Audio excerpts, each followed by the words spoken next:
On May 2, 1985, in a federal courtroom in Scranton, Pennsylvania, E.F. Hutton and Company's general counsel stood to enter a guilty plea to 2,000 counts of mail and wire fraud.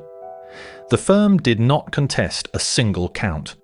The prosecutor read the number aloud. On peak days, Hutton branches had drawn against phantom balances exceeding $250 million. The question the plea did not answer was mechanical. Hutton had not stolen money in any conventional sense. No customer accounts were drained. No securities were forged. What Hutton had done was extract an interest-free loan of roughly $250 million per day from the banking system itself, using nothing more than the physical time it takes a paper check to travel between two banks.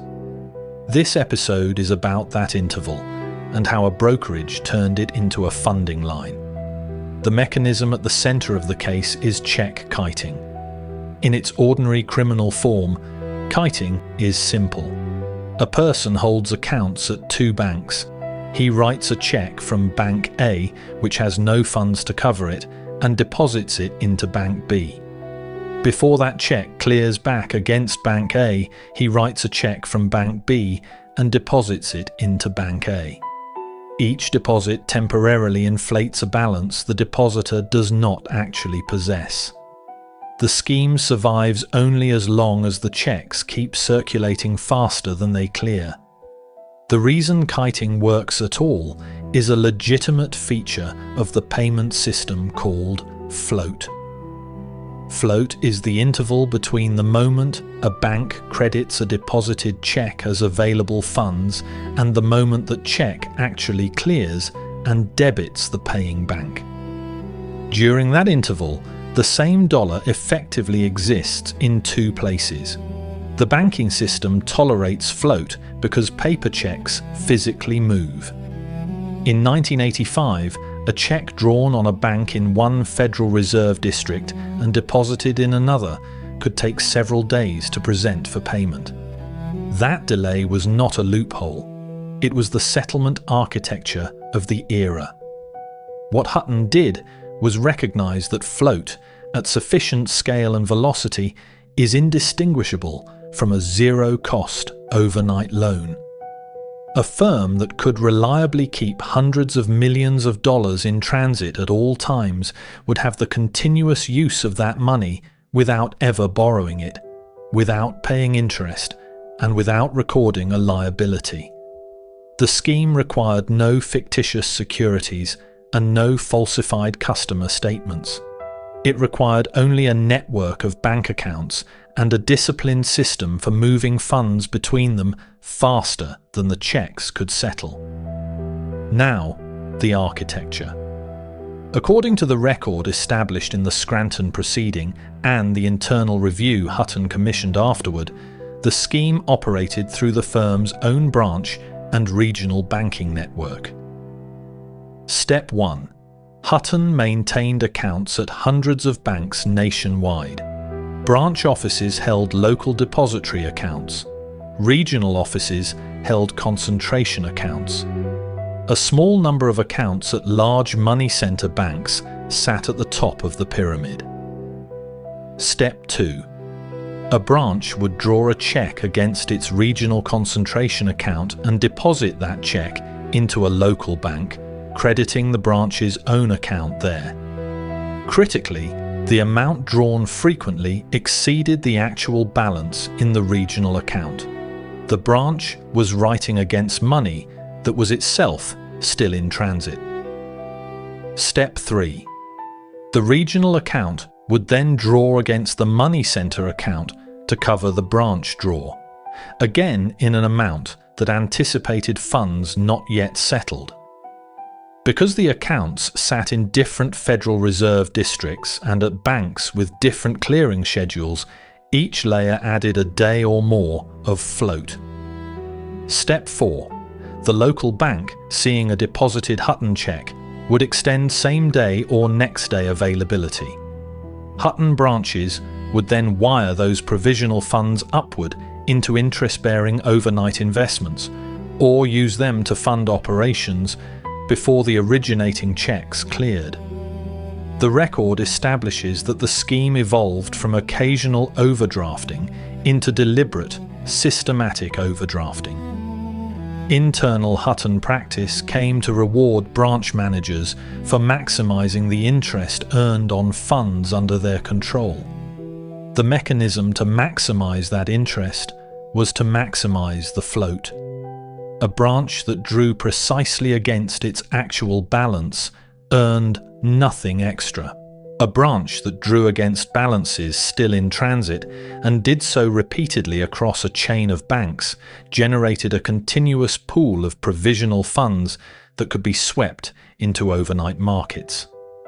The internal review, conducted by former Attorney General Griffin Bell, released in 1985, described a practice of what the firm called chaining and cross-drawing. Funds were drawn from Bank A against a deposit that had itself been created by a draw on Bank B, which in turn depended on a draw on Bank C. At no point in the chain did settled money equal the balances the branches were spending. The report found that certain branches were overdrafting by multiples of their legitimate deposit base. One figure that surfaced in the review: a single regional office generated interest on daily balances that vastly exceeded the funds it actually held. The essential structural point is this: each individual transaction, examined in isolation, resembled ordinary cash management. Banks routinely extend provisional credit on deposited checks. Firms routinely sweep idle balances into overnight investments. What made the aggregate a fraud was the systematic drawing against funds Hutton did not have, executed with the knowledge that the float would conceal the shortfall until the next draw refreshed it. The scheme was not a series of accidents, it was a designed loop, and the loop had to keep spinning because the moment the checks stopped circulating, the phantom balances would collapse into overdrafts the firm could not immediately cover. Why did this continue for years before exposure? The detection failure sits in the structure of the banking relationships, not in any single missed red flag. Consider what each bank in the chain could actually see. A local bank saw a large, creditworthy national brokerage depositing checks and drawing funds. It saw activity, and activity generated fees and balances the bank valued. What it could not see was the rest of the network. No single bank had visibility into the chain of accounts across other institutions and other Federal Reserve districts. The overdraft at Bank A was invisible because it was continuously refreshed by a deposit that Bank A had no reason to know was itself unfunded. Each bank verified only its own ledger, and each ledger, at any given moment, appeared to be in order or only briefly overdrawn. For detection to occur earlier, one of two things would have had to be true. Either a single bank would have needed to observe the pattern of systematic overdrafting in its own account and challenge a major client over it, which several banks were reluctant to do given the relationship. Or someone would have needed to aggregate the activity across the entire network and observe that Hutton's total settled balances never supported its total drawings. No external party held that consolidated view. The Federal Reserve's payment system processed the checks but did not police a private firm's internal cash management for intent. The banks that did notice unusual overdraft patterns tended to treat them as a cash management courtesy to a valued client rather than as evidence of a scheme. The record shows that certain banks did eventually raise concerns. Some smaller banks in Pennsylvania, where the physical presentment delays were most exploitable, began to notice that Hutton branches were drawing against funds that consistently had not yet arrived.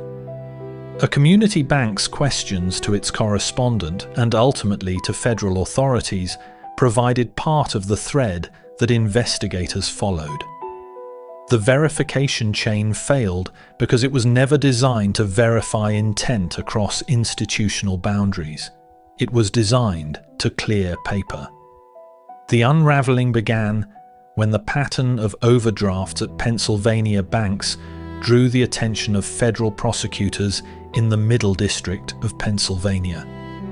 The investigation reconstructed the flow of checks between Hutton accounts and established that the drawings were not incidental overdrafts, but a systematic practice of writing against uncollected and non-existent funds. The prosecution's theory did not require proving that any bank suffered a permanent loss. The theory was that Hutton had used the mail and the wires to execute a scheme to defraud the banks of the use and interest value of their money. Every check mailed between branches, every wire moving provisional funds was a count. That is how the count reached 2,000. On May 2, 1985, Hutton pleaded guilty to those counts. The firm agreed to a fine of $2 million to pay the government's investigative costs and to establish a fund to reimburse the banks for the interest they had lost during the years of overdrafting. The record established that the practice was known and directed above the branch level. The Bell report, released after the plea, documented that the scheme was a matter of firm practice rather than isolated misconduct, and identified the incentive structure that rewarded interest earned on inflated balances. The mechanism collapsed the moment it was named. A kite depends on continuous motion. Once prosecutors and banks understood the loop, the banks tightened availability, and the interval the scheme depended upon disappeared. There was nothing left to spin. What the Hutton case establishes as a structural matter is that float is a form of credit, and that a payment system built on settlement delay contains, within its ordinary operation, the raw material for a continuous, unrecorded loan. Hutton did not invent kiting. It industrialized it, scaling a two-account fraud into a nationwide network that extracted the time value of money from the settlement architecture itself. The direct consequences were structural. The scale of the extractable float depended entirely on the physical time it took paper checks to move between Federal Reserve districts. The banking system's response over the following years was to compress that interval. Regulation CC, enacted under the Expedited Funds Availability Act of 1987, imposed federal limits on how long banks could delay availability of deposited funds and correspondingly forced faster clearing. As presentment accelerated and, eventually, as check imaging replaced physical transport, the interval that Hutton had monetized narrowed towards zero. The findings of the case did not turn on the character of the people involved. They turned on a measurable quantity: the number of days a dollar could exist in two places at once. Reduce that number, and the loop cannot spin.